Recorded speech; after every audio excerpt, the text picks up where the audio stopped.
Oke,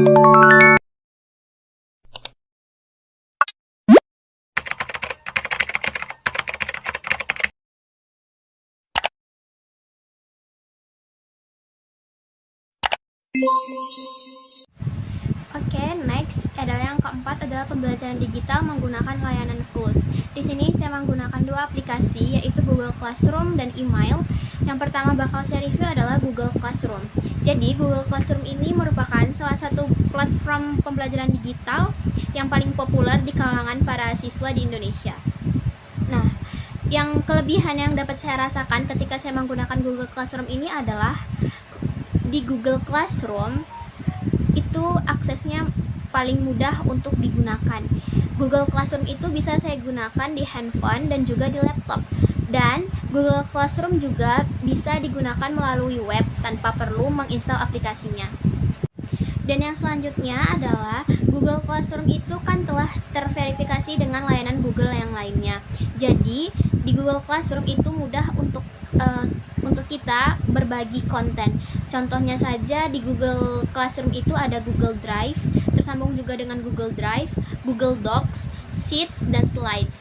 Dan kelebihan yang selanjutnya adalah guru dapat dengan mudah memberikan tugas kepada siswa, terus mengumpulkan pekerjaannya, memberikan umpan balik, dan melacak kemajuan perkembangan siswanya melalui antarmuka yang intuitif.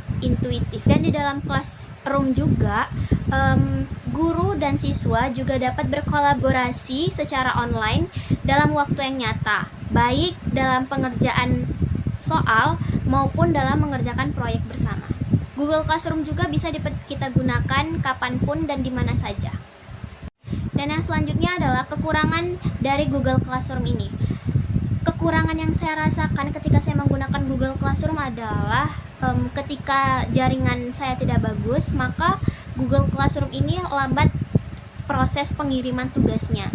Kemudian kekurangan yang selanjutnya itu adalah saya rasa masih banyak fitur-fitur yang harus diperbaharui oleh Google Classroom. Baiklah, untuk aplikasi kedua pada layanan cloud, saya menggunakan aplikasi email. Aplikasi email sendiri adalah aplikasi yang sering digunakan dalam pembelajaran media digital, terutama dalam komunikasi antara siswa dan guru, apalagi untuk mengirim materi pembelajaran. Kelebihan yang dapat saya rasakan ketika saya menggunakan email adalah komunikasi antara saya dan dosen itu lumayan lancar, karena ketika kita mengirim email bisa diterima kapan saja dan dapat dikirimkan kapanpun tanpa memerlukan interaksi secara langsung. Kelebihan yang kedua adalah email memungkinkan pembelajaran jarak jauh tanpa harus bertemu itu dapat dikerjakan dengan baik. Kelebihan yang ketiga, guru dapat menggunakan email untuk memberikan pemberitahuan tentang tugas, ujian, dan perubahan jadwal dengan cepat kepada seluruh kelasnya. Dan kelebihan yang selanjutnya, email itu dapat memberikan tingkat privasi yang tinggi dalam komunikasi antara guru dan siswa, terutama jika informasi pribadi atau sensitif dibagikan. Dan untuk kekurangan dari aplikasi email ini sulit untuk antara murid satu dengan murid yang lainnya untuk berkolaborasi atau untuk diskusi kelompok. Dan kekurangan yang kedua, dalam kotak masuk yang sibuk, pesan pembelajaran atau pemberitahuan penting mungkin tercampur dengan email-email pribadi yang lainnya, menyebabkan mungkin kehilangan atau kebingungan. Dan kekurangan yang terakhir adalah email itu biasanya memiliki fitur terbatas dalam hal pelacakan kemajuan siswa, pengelolaan tugas, atau umpan balik secara langsung. Baiklah, masuk ke yang terakhir adalah media pembelajaran digital augmented reality atau AR. Di sini saya menggunakan aplikasi Anatomy 4D.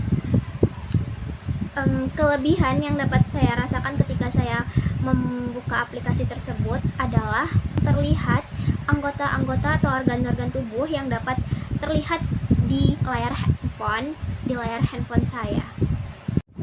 Dan di aplikasi ini, organ-organ tubuh yang ditampilkan dalam aplikasi tersebut berbentuk 3 dimensi, sehingga seperti organ-organ tubuh itu seperti nyata. karena organ tubuh yang dapat saya lihat itu menggunakan 3 dimensi, maka gambar-gambarnya itu lebih terlihat